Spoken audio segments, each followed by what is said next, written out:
After losing their first child to cancer, MaryJo and Shane Dunn desperately wanted to be parents again. But she was 46 years old, and the odds were stacked against her. After surviving extreme heartbreak, the Dunns decided to try to overcome the impossible. They did it. Yeah, I had the pleasure of meeting the Dunns and their two beautiful twin girls, and they're sharing their incredible journey with us. Brenda, hi. Yes, I like that smile. A smile can melt a heart or heal a broken one. Riley and Kelsey Dunn are two happy babies that are nothing short of a miracle. One that MaryJo and Shane Dunn prayed for after facing a nightmare with their beloved son Luke. When he was 13 months old, I was feeding him his bottle and I felt a hard area on his belly. It ended up being a cancerous tumor. He was sick for 4 months, and it was a pretty aggressive cancer that didn't have a very high success rate.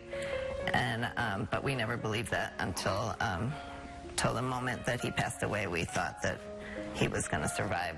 Luke died at the age of 17 months. Though MaryJo knew she could never replace Luke, she felt she had to try to become a mother again. The question was, could she? And should she?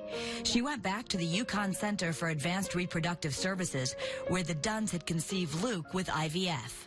I was 44 when Luke passed away, and feeling pretty hopeless for life, and we just decided that we have to try to move forward as hard as it is, and we just immersed ourselves in IVF, and I felt better doing something. Just it got me out of bed each day.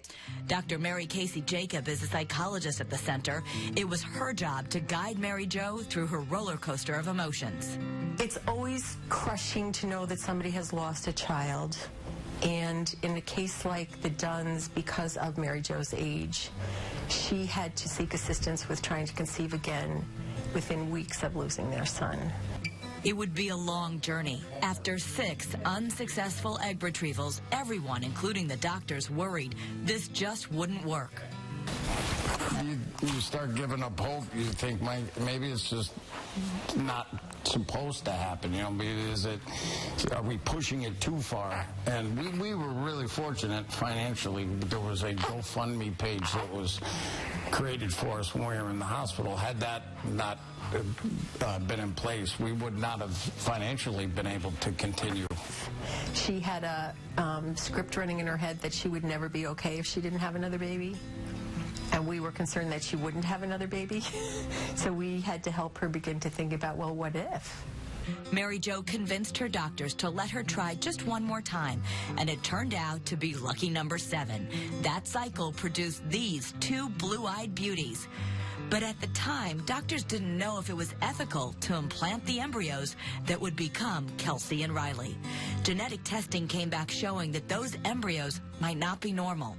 One test showed unknown due to an incomplete DNA sample. The other was what's called a mosaic embryo that contained both normal and abnormal DNA.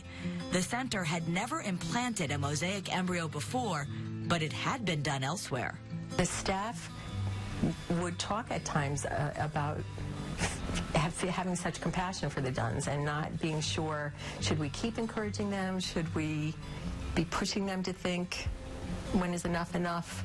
So it was very much of a challenge for them. And MaryJo has a way of getting everybody to be on her team. She's an extraordinary person. You might say she's 1 in a million. It's crazy, too, to be on both ends of the 1 in a million. You know, the cancer that Luke had was 1 in a million, and it's got to be 1 in a million for someone of my age to have even 1 baby, let alone 2. You realize just how precious every first thing they do is. You know, it's when something, you know, like Luke being taken from us so suddenly, now it's like everything that they do for the first time is like you don't want to miss that, and like not 1 second of it. We just look at them all the time and say, like, really? It is. It's like amazing. And you feel like Luke helped pick them for you? Oh my gosh, I feel like we say that all the time, that he handpicked them, and I believe in the science, but I believe there was a divine intervention that gave us these girls for sure, and that Luke sent us his little sisters, and we see, you know, glimmers of him. Today, as the Dunns juggle the sleeping and feeding and tummy time schedules of these active babies, they joke they better stay in shape as older parents. But MaryJo wants other women over 40 to keep the faith, even when it gets hard. In the end, I would do it a million times. I would have all the injections and all the appointments, and you know, they're worth everything. These beautiful girls are, you know, the greatest gift we could have ever hoped for.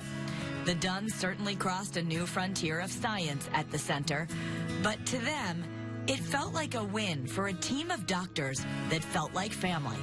Everyone at the center, from the receptionist to the financial people to the people that did the blood draws, every single person there was over the top kind to us, and we'll never forget. They're like, they really become like friends. And their story perhaps reminds all of us to be grateful for the little things. The little things that used to be really urgent or really important. This is everything. At the end of it all, money, jobs, cars, all that, you know, all the stuff that we all get so wrapped up in. This is, family is the only thing that you have for the time you're here. They certainly are an incredible family, and we're all so happy for them. The babies are doing great, as you can see. The Dunns are over the moon, and MaryJo, incredible, is a proud mom of twins at the age of 46. For more information on the